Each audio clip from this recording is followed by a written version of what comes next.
My brother's voice shook through the phone. "You filed it, didn't you?" I didn't answer. He was breathing hard, half rage, half fear. "You think this makes you better than us?" I let the silence sit there, heavy and deliberate. The kind of silence that makes people confess. He cracked first. "You weren't supposed to find out." I smiled, cold, unseen. "When my father died, I was 3 states away. They buried him without a call. My sister posted a filtered photo on Facebook, her in black, captioned, 'Rest easy, Daddy.' I saw it 12 hours after the funeral. No one answered my messages, not a word. That was the moment something in me calcified. 3 days later, I called the county clerk. Quiet voice, simple request, a copy of the estate documents. And when I saw what they'd done, I didn't yell, didn't cry, I just started planning. They sold his house, split the money 3 ways, left my name off entirely. Dad said you were his biggest disappointment, my brother told me once. We're just honoring that. I remember the sound of his voice, casual, like cruelty was currency. They thought I'd roll over, that I'd stay the obedient ghost, the one who left home and never came back. But I knew my father better than they ever did. He was methodical, secretive, the kind of man who hid instructions inside silence. When I got the papers, I noticed something odd. The will's signature page looked newer than the rest. Different pen pressure, a sharper fold. Someone had switched it. I could have called the police, but truth doesn't belong to systems. It belongs to whoever's patient enough to uncover it. So I went digging, quietly, surgically. It started with an old email account, my father's, still active, still forwarding bank statements to a lawyer I'd never heard of. The lawyer's name was Harold Crane, retired, living alone in Vermont. When I called, his tone softened at my name. Your father was a good man, always said his youngest had his mind. I asked if he'd handled the will. Long pause. I drafted it, he said, but your siblings brought me a new version after his stroke, said he wanted to simplify things. Did he? Crane exhaled, slow. No, he never would have cut you out. He called me the week before he died, asked if you'd forgiven him yet.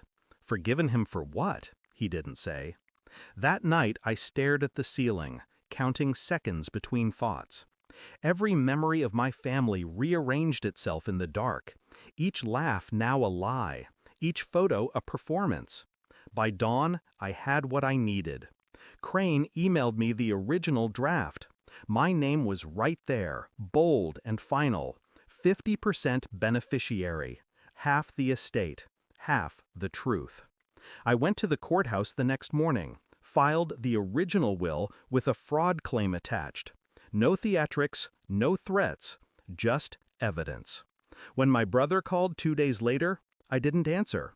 When my sister texted, "We need to talk," I deleted it. Then at 2 a.m., my phone lit up again. This time, I answered. Her voice trembled. "You can't do this to us." "I didn't do anything," I said. "Dad did." "You just got caught editing him." She started sobbing, saying it wasn't her idea, that she just signed where they told her. I listened. Every tear was an admission. And when she whispered, "We thought you didn't care," I almost laughed. "Exactly," I said.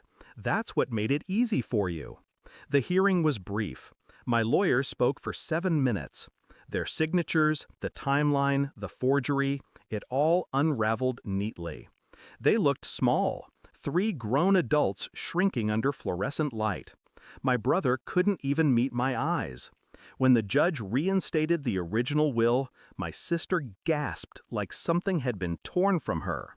Afterward, they waited for me outside the courthouse. My brother's face was red, shaking.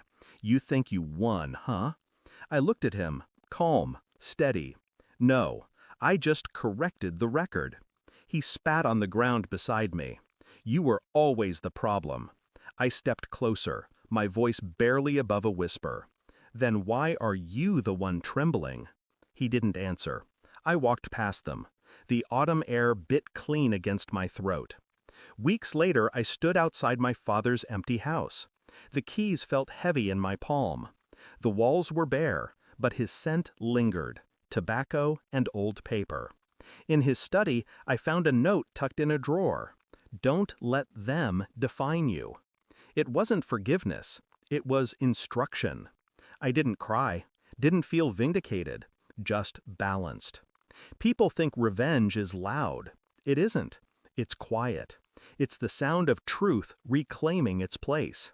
As I locked the door one last time, I realized I wasn't angry anymore. I was free. And that, for them, would be the cruelest punishment of all.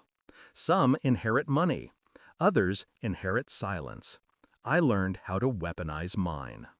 Thanks for watching. Don't forget to like, share, and comment. Subscribe now to Cheating Stories Insight World for more amazing stories.